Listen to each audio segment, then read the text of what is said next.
මීට සති දෙකකට විතර ඉස්සෙල්ලා රජය විසින් ප්‍රකාශයට පත් කරනවා කැලින් බේබි සෝප් රුපියල් 90කට. කැලින් බේබි පොඩි හැමෝටමයි.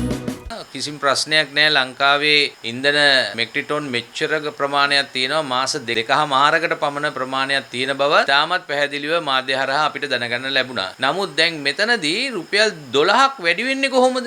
ඒ මදිවට මහා පරිමාණයේ සල්ලිකාරයෝ පාවිච්චි කරන ඔක්ටේන් 95ට අතවත් තියලා නැහැ. අපි මේ ආණ්ඩුවෙන් බලාපොරොත්තු වුණේ ඇත්තටම එදා වේදිකාවල කියපු රුපියල් 160 අඩු කරලා ලොකු ප්‍රමාණයකින් මේ ඉන්ධන භාවිතා කරන වෘත්තීය තීරෝදරත රියදුරන්ට ලැබෙයි කියන එක. නමුත් ඒවා හීන වලට සමාන වෙලා තියෙනවා. ඒ වගේම තමයි අපේ තීරෝදරතය ධාවනයේදී ෂේ වෙන දේවල් වාහනේ කැඩුනාම වාහනේ ටයර් ටියුබ් ගෙවුනාම ඒවා අරගන්නට අපිට සෑහෙන මුදලක් මේ වෙනකොට වියදම් කරන්න වෙලා තියෙනවා. කිසිදු ආකාරයකින් මේවා අඩුවීමක් වෙලා නැහැ. එතකොට අපි මේ වෙලාවේ කල්පනා කරනවා සංගම් හැටියට මේ ඉන්ධන මිල සංශෝධනයත් එක්ක අඩුම තරමේ රුපියල් 5කවත් මිල ඉහළ යාමක් විය යුතුයි කියලා. නමුත් අපිට ඒක තීරණය කරන්න බෑ. හේතුව මොකද මේ වෙනකොට බස්නාහිර පළාත තුල නියාමන කටයුතුවට අදාළව මිල පාලන කමිටුවක් මේ වෙනකොට පැවැත්වෙනවා.